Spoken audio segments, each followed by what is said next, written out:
Irmãos amados, mais uma vez a graça e a paz do Senhor Jesus, amém? Vamos abrir nossas Bíblias no Evangelho de João, capítulo de número 21, do versículo 1 ao versículo de número 23. Depois disto, tornou Jesus a manifestar-se aos discípulos junto do mar de Tiberíades. E foi assim que ele se manifestou. Estavam juntos Simão Pedro, Tomé, chamado Dídimo, Natanael, que era de Caná da Galileia, os filhos de Zebedeu e mais 2 dos seus discípulos. Disse-lhes Simão Pedro: vou pescar. Disseram-lhe os outros: também nós vamos contigo. Saíram e entraram no barco, e naquela noite nada apanharam. Mas, ao clarear da madrugada, estava Jesus na praia. Todavia, os discípulos não reconheceram que era ele. Perguntou-lhes Jesus: filhos, tendes aí alguma coisa de comer? Responderam-lhe: não. Então lhes disse: lançai a rede à direita do barco e achareis. Assim fizeram e já não podiam puxar a rede, tão grande era a quantidade de peixes. Aquele discípulo a quem Jesus amava disse a Pedro: é o Senhor. Simão Pedro, ouvindo que era o Senhor, cingiu-se com sua veste, porque se havia despido, e lançou-se ao mar. Mas os outros discípulos vieram no barquinho, puxando a rede com os peixes, porque não estavam distantes da terra, senão quase 200 côvados. Ao saltarem em terra, viram ali umas brasas, e em cima peixes, e havia também pão. Disse-lhe Jesus: trazei alguns dos peixes que acabastes de apanhar. Simão Pedro entrou no barco e arrastou a rede para a terra, cheia de 153 grandes peixes. E não obstante serem tantos, a rede não se rompeu. Disse-lhe Jesus: vinde, comei. Nenhum dos discípulos ousava perguntar-lhe: quem és tu? Porque sabiam que era o Senhor. Veio Jesus, tomou o pão e lhes deu, e de igual modo o peixe. E já era esta a terceira vez que Jesus se manifestava aos discípulos, depois de ressuscitado dentre os mortos. Depois de terem comido, perguntou Jesus a Simão Pedro: Simão, filho de João, amas-me mais do que estes outros? Ele respondeu: sim, Senhor, tu sabes que te amo. Ele lhe disse: apacenta os meus cordeiros. Tornou a perguntar-lhe pela segunda vez: Simão, filho de João, tu me amas? Ele lhe respondeu: sim, Senhor, tu sabes que te amo. Disse-lhe Jesus: pastoreia as minhas ovelhas. Pela terceira vez Jesus lhe perguntou: Simão, filho de João, tu me amas? Pedro entristeceu-se por ele lhe ter dito pela terceira vez: tu me amas? E respondeu-lhe: Senhor, tu sabes de todas as coisas, tu sabes que eu te amo. Jesus lhe disse: apacenta as minhas ovelhas. Em verdade te digo que, quando eras mais moço, tu te cingias a ti mesmo e andavas por onde querias. Quando, porém, fores velho, estenderás as mãos, e outro te cingirá e te levará para onde não queres.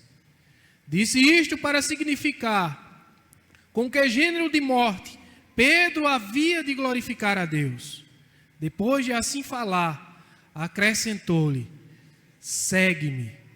Então, Pedro, voltando-se, viu que também o ia seguindo o discípulo a quem Jesus amava, o qual na ceia se reclinara sobre o peito de Jesus e perguntara: Senhor, quem é o traidor?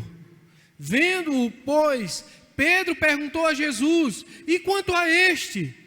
Respondeu-lhe Jesus: se eu quero que ele permaneça até que eu venha, que te importa? Quanto a ti, segue-me. Então, se tornou corrente entre os irmãos o dito de que aquele discípulo não morreria. Ora, Jesus não dissera que tal discípulo não morreria, mas, se eu quero que ele permaneça até que eu venha, que te importa? Senhor, nós te pedimos o discernimento do teu Espírito. Eu não tenho nada para dar a essa igreja a não ser vindo de ti. Traz a iluminação do teu Espírito sobre minha vida e sobre nós que iremos ouvir de forma geral. Porque eu estou aqui não meramente para ensinar, estou aqui à luz da tua palavra, para aprender e viver a tua palavra, em nome de Jesus. Meus queridos, podem sentar. Amados, a forma de eu trazer as mensagens são bem pragmáticas, são bem pontuais, são bem incisivas. Mas eu queria aqui, de antemão, de forma bem preliminar, frisar algumas verdades antes de nós extrairmos o texto. O texto que acabamos de ler através do nosso diácono Jobson, por sinal eu já agradeço, aproveita a leitura bíblica já para adentrar na temática que haveremos de abordar. Mas eu queria ver com vocês que esse cenário é um cenário em que Jesus aparece pela terceira vez, depois de ter sido morto, depois ressuscitado. Não é isso? Ele aparece no mar de Tiberíades, a Pedro, a Tomé, né? E de fato, chamado Dídimo. Interessante que ele frisa dois discípulos, né? Um que não havia crido que ele haveria ressuscitado, né? E outro que havia negado. Eu queria, por favor, que alguém desligasse aqui o ventilador para a gente ter uma... Obrigado, Jobson. E aí, meus queridos, esses dois discípulos não significa que só tinha esses dois, mas João faz questão de mencionar a figura de Pedro e a figura de Tomé. Como eu já disse, duas pessoas que depois da morte de Cristo entraram em parafuso, um o negou e um desacreditou de sua ressurreição. Mas além desses fatos, eu queria que vocês se contextualizassem geograficamente no contexto do mar de Tiberíades. O mar de Tiberíades, ou na verdade seria o mar da Galileia, ou ainda o lago de Genezaré. Não era precisamente um mar, era um lago, né, que tinha cerca de 20 quilômetros de comprimento, de entre 6 e 12 de largura, de profundidade 24 a 30 metros. Foi palco de milagres, de chamada de Deus. E interessante que aquele mesmo cenário que outrora Deus o chamou, agora retrata a história de Pedro, não de um Pedro que estava convicto, Jobson, de que de fato Deus o chamou para ser pescador não de peixe, mas de vidas. E aí eu queria trabalhar com vocês sobre essas duas temáticas que vai sintetizar, vai fundir um sentido só, que é da provisão à restauração. Diga comigo, da provisão à restauração. Essa narrativa, ela evidencia justamente o Senhor provendo, mas o Senhor também restaurando. E eu não sei se a sua necessidade hoje, nessa noite, é uma necessidade de provisão ou de restauração, ou talvez dos dois. E aí a gente vai ver a fala que João nos emite aqui, que primeiramente você vê que no caso, o fazer do homem, né, sem a ação de Deus é derrota na certa. O que é que eu quero frisar com essa frase? É que observe bem no versículo de número 3, acompanhe comigo por favor, já que a gente não tem um projetor em uso aqui. Disse-lhe Simão Pedro: vou pescar. E aí você pode dizer: ah, pastor, ele disse essa frase porque estava com fome, porque não tinha nenhum suprimento, não tinha nenhum alimento.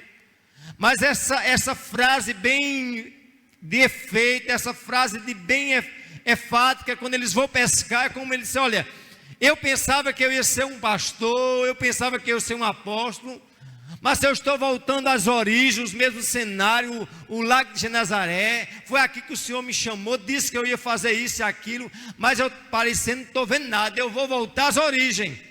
Eu vou voltar ao que eu sei de fazer de melhor. É ser de fato um profissional na pescaria, um pescador por excelência. E aí eu queria abrir um parênteses com você. Entenda uma verdade. Há uma ação de Deus e há uma ação do homem no processo da vida. Mas nunca esqueça que por mais que eu e você venha fazer uma coisa e a gente achar, o fato de eu achar que eu faço, e eu ali, o fato de eu achar que eu sou profissional no que eu faço, eu esqueço de depender de Deus. Vamos dar um exemplo aqui. Se eu chamar alguns dos neófitos dessa igreja, Jobson, se eu chamar, vamos supor, alguém nessa igreja, olha, você vai pregar hoje na igreja de Sumé. Ah, pastor, me manda para outra coisa, não pregar. Eu vou gaguejar, vou começar a tremer, vai acontecer um bocado de coisa, né, Paulinho? E aí você pode dizer, isso acontece com Paulinho, com Zé Maria é diferente, porque ele já sabe pregar, ele já sabe falar, ele já tem princípio de oratória. Eu quero dizer a você, o fato de eu estar aqui, eu sou tão dependente de Paulinho, tão inseguro como Severina Rocha, tão carente quanto Nailson, porque, meu amado, por mais que você se ache que você é capaz, deve reconhecer a sua total dependência de Deus. Nessa ocasião, Pedro simplesmente disse, eu sou Pedro, e eu sou o Pedro pescador. E aí o que é que ele disse? Simplesmente eu vou pescar. Disseram os outros, também vamos contigo. E saíram ao encontro, e entraram no barco, naquela noite, e nada apanharam. Diga comigo, naquela noite, nada apanharam. Eles conheciam aquele palco, eles conheciam aquele cenário, eles conheciam aquele, como é que diz, aquele lago, talvez com a palma das mãos deles. Muitas vezes você se acha muito seguro, muitas vezes é necessário um saco de Deus. Já observou quando alguém vai dirigir pelas primeiras vezes, quando alguém vai fazer a primeira coisa, aí depois que automaticamente pega a prática, aí se esquece, aí se acha muito seguro, aí se acha dono da verdade. Eu quero dizer que nós precisamos entender que somos eternos aprendizes, dependentes de Deus. O Pedro pescador por excelência, vou pescar, e na cabeça diz, vou voltar com um saco de peixe.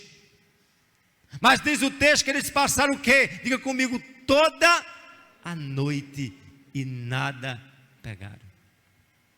Talvez você está batendo na mesma porta e disse, olha, essa porta aqui eu sabia que eu ia bater, ela se abrir. Eu, fulano de tal, eu não adoeço, né? Eu não tenho angústia, eu não tenho crise depressiva, eu não tenho síndrome do pânico, eu não tenho isso, eu não tenho problema financeiro, eu sou eu. Eu quero dizer a você, todos nós temos os pés de barro. Nós estamos hoje aqui, mas amanhã nós podemos estar chorando. Nós estamos hoje talvez triunfando, mas amanhã podemos estar perdendo. Entenda, meu amado, que a vida é essa gangorra, essa oscilação. Nunca se acha isento de alguma queda, nunca se acha isento de alguma coisa negativa, porque a vida é feita de coisas boas e coisas ruins. E muitas das vezes Deus nos leva a situações para a gente desmistificar que eu e você não somos nada. Quantas pessoas acham que o casamento dele é insolúvel, que a empresa é insolúvel, que as coisas são insolúveis? Mais do que nunca estamos vivendo num mundo em que tudo, como diz o sociólogo polonês, dizia o Bauman, Zygmunt Bauman dizia, a sociedade é líquida. E vivemos, em que sentido? Eu vou aqui só abrir um parênteses para mostrar a você o quanto nós somos de fato mutante. Já observou a Kodak? Quantos filmes vendia a Kodak? Eu dizia a Alexandre hoje de manhã, me diga hoje, o que é que a Kodak tem para vender de filme, se alguém não imprime mais foto, Nailson? Tudo é digital. Eu estava lembrando de Faraó, até Dom Pedro II, as pessoas andavam de quê? de charrete movida a cavalo. Hoje, com a evolução tecnológica, vieram o automóvel, vieram a energia elétrica. E vocês pensam que os automóveis de hoje, logo, logo vai acabar movido o quê? A petróleo. Esses postos que a gente conhece hoje, não vai ter futuramente. Alexandre estava mostrando para mim o cara vendendo bobina para imprimir, como é que diz, kit de, como é que diz, cupom fiscal. Não vai precisar mais de bobina. Você quer, olha, quer isso daqui? Eu mando para o teu e-mail, eu mando para o teu WhatsApp, eu mando para isso. Hoje não se tem a ideia da impressão. Já observou quantas coisas estão, coisas que a gente diz, não vai ter isso.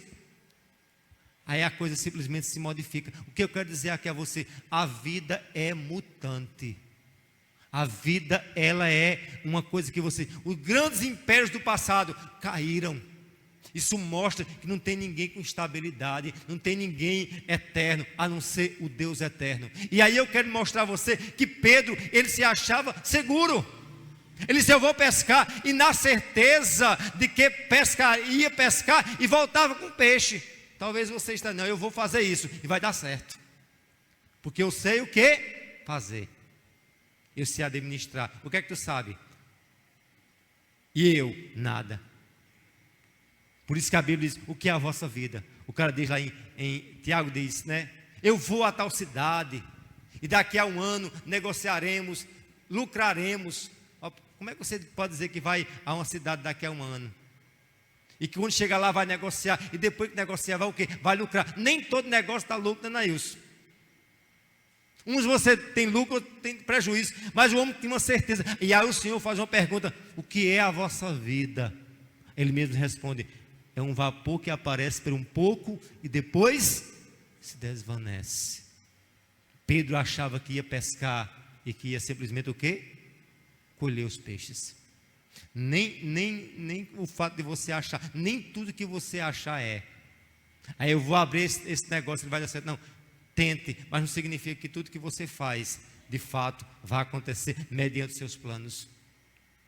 Quantas pessoas têm seus sonhos, têm os seus filhos? Eu tenho minha filha, olha, esse daqui vai se formar em medicina, esse daqui vai ser engenheiro, e muitas vezes aquele ali pode até partir de uma forma bem prematura, meu querido. Eu posso dizer, pastor, a gente não tem que sonhar, tem que lutar, mas nunca esqueça que no meio, aquilo que o Drummond diz, há o caminho numa pedra no meio do caminho. Há o caminho, mas pode haver pedras. Eu não quero aqui desesperar vocês, eu quero simplesmente que a gente desmistifique a segurança que a gente coloca na gente e coloque sua inteira segurança em Deus. Pedro confiava nele. Pedro, por isso que quando o próprio Senhor deixa bem claro, Pedro, tu vai me negar, ele disse, não, todos podem negar, menos eu.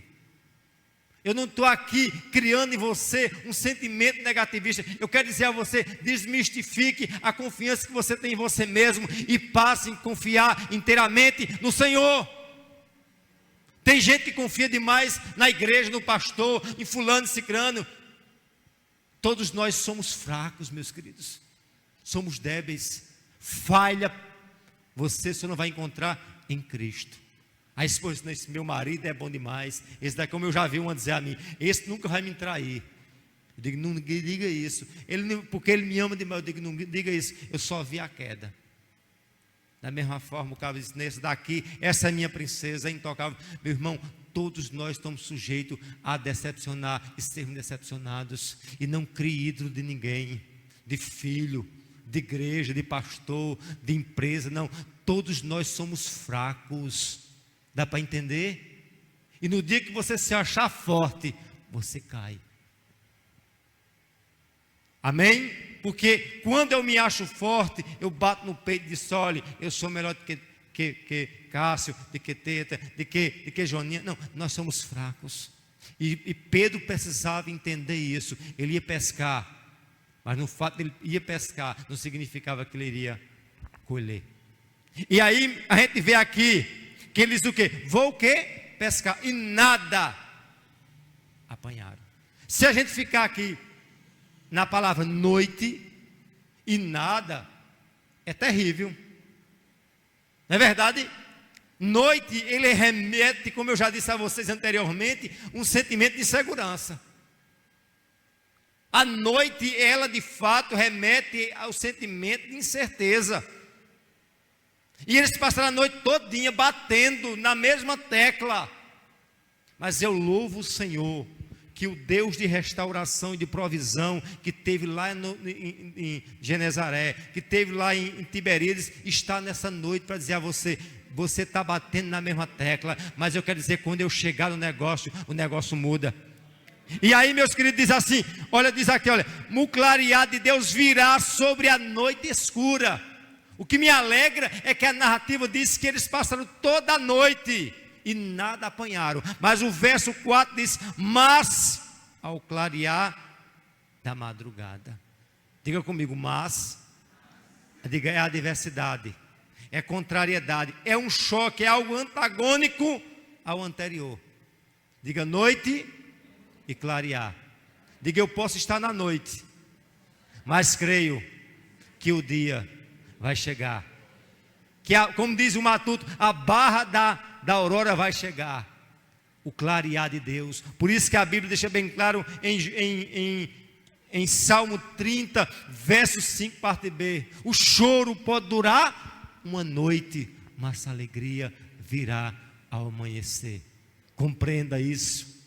Pedro passou a noite todinha e nada pescou, mas olhe a notícia fantástica que o Senhor diz: ao clarear da madrugada estava Jesus na praia.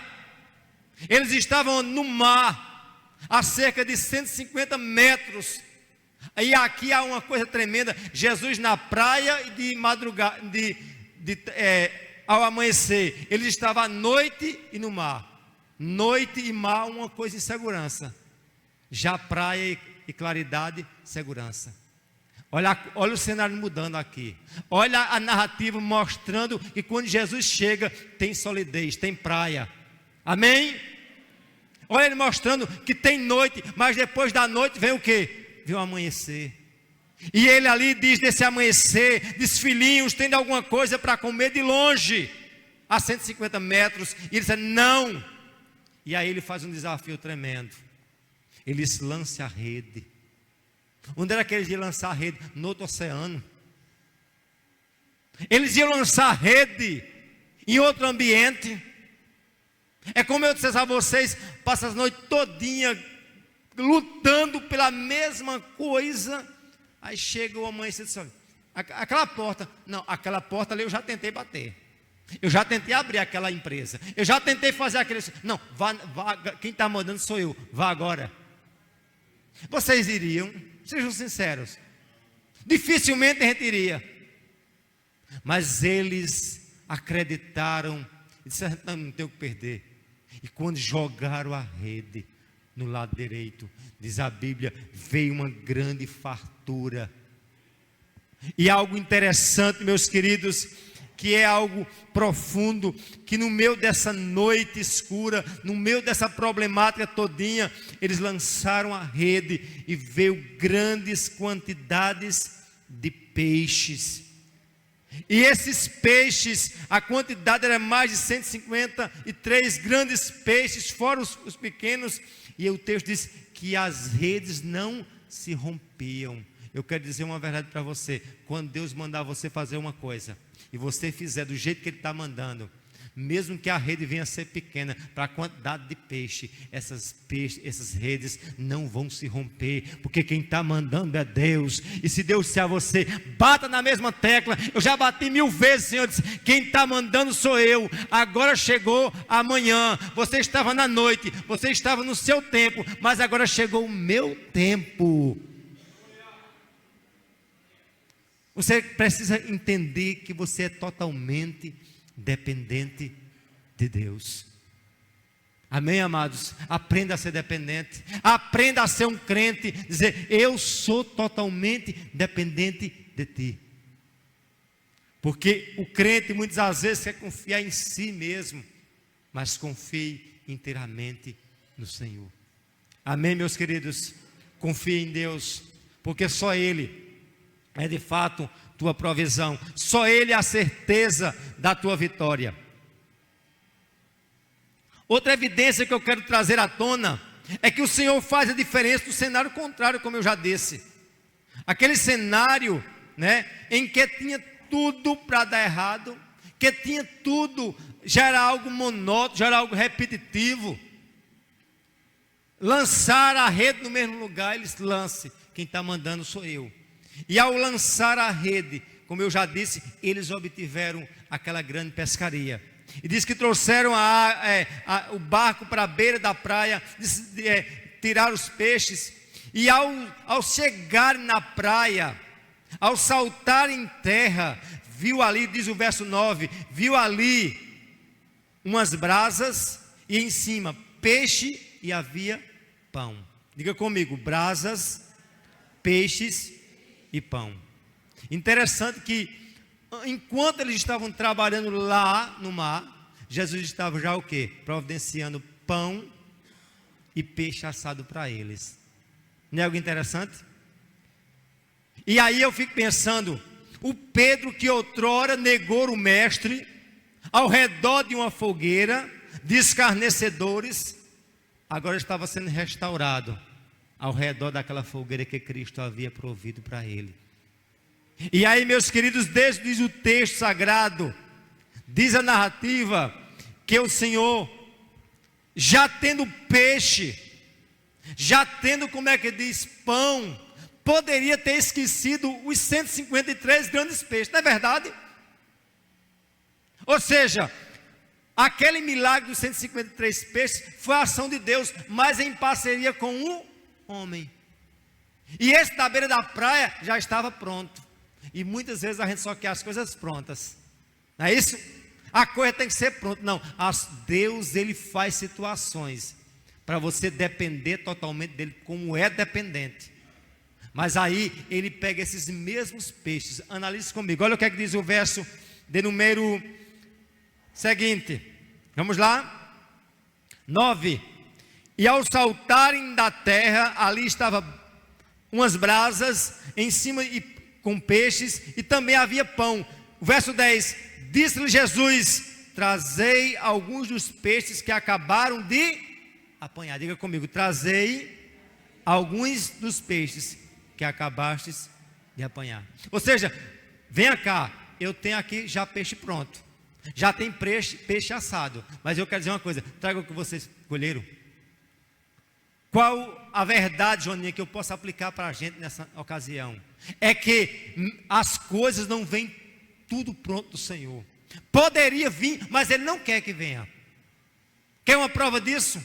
A Bíblia diz que Lázaro morreu, ele se deteve por 4 dias ali, para chegar em Betânia. Quando lá já estava podre, ele disse, tu chegasse atrasado, não tem mais jeito, ele disse, tirar a pedra. A pedra, os homens poderiam tirar, diga, a pedra, o homem poderia tirar, ressuscitar Lázaro, só o Senhor. Tem coisa que você pode fazer e pode baixar aí seu facho no bom sentido, vulgar.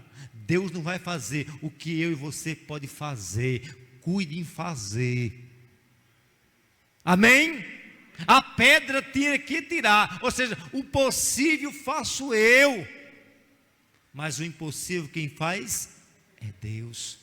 Tem crente preguiçoso que diz, Jeová vai mandar providência. Para crente preguiçoso não, vai trabalhar, vai ralar, vai estudar, vai crer, vai sonhar, vai lançar rede, porque a coisa não vem sem preço, sem suor.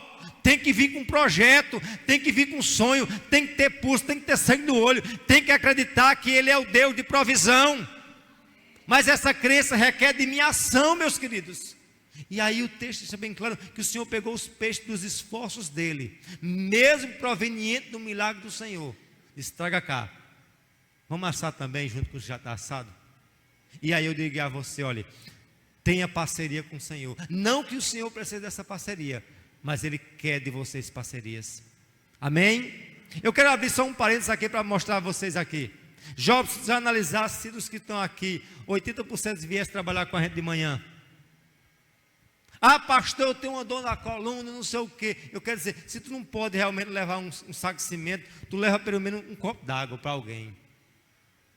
Tem gente que diz, eu quero um banheiro bom na igreja, eu quero que a igreja reforme, sim, mas ele não luta nada. Eu quero o meu sonho, a casa própria. Ele nunca se dispõe a dizer assim, eu vou fazer isso.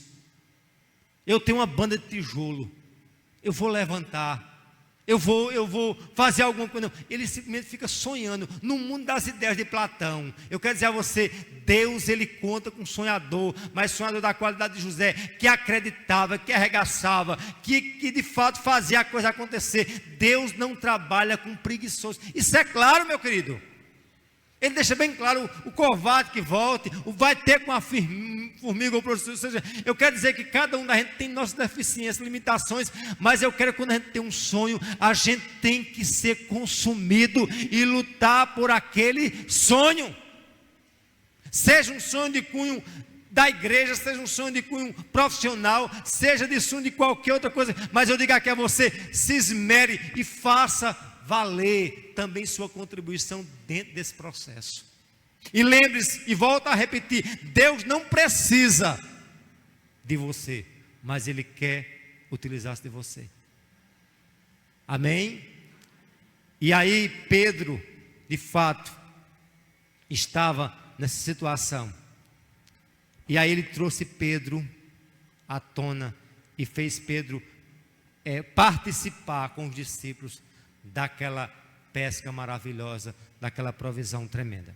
Por último, no quarto e último ponto, o Senhor reafirmou o chamado diante da nossa incapacidade. O que eu quero evidenciar aqui? É que no verso 15 em diante, o Senhor, no meio daquela fogueira, no meio daquele pão gostoso, daquele peixe assado, Ele começa a ter um diálogo com Pedro. E qual é o diálogo? Pedro, filho de João, né? E aí ele usa um termo bem interessante, Simão, né? Simão Pedro, ou seja, ele torna as origens de Pedro. Simão Pedro, tu me amas? Ele disse, Senhor, tu sabes que eu te amo. Ele disse, apacenta as minhas ovelhas. Pela segunda vez, Simão Pedro, tu me amas? Ele disse, tu sabes que eu te amo. E vem pela terceira vez e diz, Simão Pedro, tu me amas? Aí diz o texto, ele se entristeceu e disse, Senhor, tu sabes de tudo, tu sabes que eu te amo. O mesmo Pedro que foi interrogado 3 vezes e 3 vezes negou a Cristo, o mesmo Pedro foi restaurado aqui, onde o Senhor dizia, tu me amas? Ele disse, sim. Tu me amas? Sim. Pela terceira vez, tu me amas? Ele disse, Senhor, eu estou dizendo que tu me amas, tu sabes que eu te amo, e tu ainda vem interrogar a mim. E aí eu fico pensando, aqui Jesus tem tantas interrogações terríveis, que assim, ele chega assim, tem alguma coisa para comer? Te pergunto, Jesus sabia? Jesus sabe que você está precisando? Ele pergunta, tu quer o quê? O sapato, Jonathan? É o carro que está precisando? É o casamento que está ruim? É o casamento, como é que está? Já sabia como é o irmão dele que está? Como está? Ele faz pergunta a nós, né? Como ele fez a Bartimeu, que queres que eu te faça, Bartimeu? Um homem cego, o que é que o cego queria? Era ser curado. E aí Pedro, de forma muito sábia, disse, Senhor, tu sabe todas as coisas. E quem é que sabe todas as coisas? É Deus. Aqui Pedro estava reconhecendo o senhorio de Cristo, a divindade de Cristo. Diz, Senhor, tu sabe que eu sou miserável, tu sabe que eu me neguei, tu sabe do quanto eu sou ignorante, tu sabe que eu sou troco de broca, tu sabe que eu não presto mesmo, tu sabe, eu tentei ser eu mesmo, tentei pescar, tentei fazer mesmo de coisa, mas tu sabe a desgraça que sou eu. E o que Jesus quer, que você tire a capa e seja você mesmo diante dele, mesmo ele sabendo. Por quê, pastor? Porque quem vai mudar não é Deus, porque Deus é imutável. Quem vai mudar é você, quando você seja você mesmo. Uma das coisas que Deus mais detesta na vida de um cristão é a hipocrisia. É o cabra cheio, de fato, querer ser o que não é. Se você está triste, diga assim, eu estou triste. Eu nunca esqueço de uma literatura que eu li, um determinado garoto, que o pai chamou ele para fazer uma oração do almoço, e o menino detestava alface, e colocaram alface, muita alface naquela mesa, estava verde de alface, e a oração daquela criança foi essa: papai do céu, eu estou muito chateado, porque só tem mato para a gente comer. E o pai irado disse: meu, como é que pode? No lugar de agradecer, amado, poderoso Deus, eu te louvo pela picanha que está aqui, mais ou menos isso. Ele ignorou o filho. Depois ele caiu em consciência: não, o meu filho foi sincero. Tem muitas vezes a gente está doente, Deus, obrigado. É comendo um feijão lá, como é que diz, com ovo e com um pedaço de rapadura. Deus, eu te louvo por essa bela comida. Não é bela comida, não. Senhor, eu te louvo, mas Senhor, manda uma coisa melhor. Ou não? Só que o falso chega, a paz do Senhor. Eu tenho muito medo daqueles irmãos, amado, vem cá. Olhe, eu não estou dizendo que a gente não deve abraçar, que a gente não deve, mas a gente deve ser sincero. E a sinceridade deve ser latente na vida do cristão. Deve ser eu mesmo. Agora, esse mesmo Zé Maria tem que ser o quê? Transformado. Pedro disse: eu sou toco de broca, mas eu quero ser transformado. Tu sabe de tudo. Amém? E aí o Senhor tem um encontro com ele, disse: olha, Pedrão, vem cá, toco de broca. Tu pensa que eu te chamei para ser só pescador de peixe? O quê? Lançai fora a rede. Eu te chamei para o ministério. Eu te chamei. E se Deus te chamou, Ele não abre mão de você. Mesmo você sendo tão ignorante, tão ruim, tão imprestável quanto eu, mas Ele te chamou. E se lhe chamou, Ele vai se utilizar de você. E Deus se utilizou de Pedro, Jobson. Lá na frente disse que ele pregou e mais de 3.000 almas se converteram. Pedro foi utilizado, foi restaurado. E eu digo uma coisa aqui a você: você pode se achar incapaz, mas se Deus te chamou, Deus vai honrar aqueles que dispõem a dizer: eu chamei, eu vou restaurar, eu vou prover, eu vou fazer um milagre, porque Deus é Deus. E aí ele deixa bem claro, disse isso para significar do gênero da morte de Pedro, que havia de glorificar a Deus. Depois disso, assim falar, acrescentou: segue-me. E aí é profunda essa frase, pequena, mas impactante: segue-me. E eu faço uma pergunta: quem é que quer seguir a Cristo? Mesmo sendo perdido, mesmo sendo fracassado. Mas para seguir a Cristo há um critério: a própria vontade sua tem que morrer. Jesus disse: quem quer vir após mim, negue-se a si mesmo, tome sua cruz e siga-me. Se você quer seguir ao Senhor, a primeira coisa que você tem que contrariar é a sua própria vontade. Que Deus te abençoe e que verdadeiramente Deus restaure o meu e o teu coração. Amém, meus queridos? Essa é a necessidade que nós temos.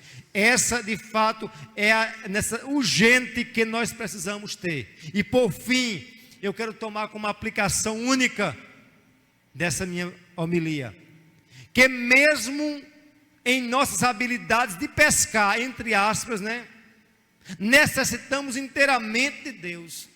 Mesmo que você ache que você é o melhor médico, o melhor advogado, o melhor pastor, o melhor mecânico, você é tão dependente de Deus quanto Pedro é. Porque Pedro se achava profissional, se achava o cara, mas não era. E muitas das vezes nós nos achamos o cara, mas nós somos muito carentes e dependentes de Deus. Amém? Mesmo com nossas habilidades de pescar, necessitamos inteiramente de Deus. Essa é uma real dependência dele. Produz restauração diante dos sucessivos imperfeições que marca nossa caminhada. Eu quero dizer que mesmo você tão falho como eu, como nós, Deus te chamou. Amém?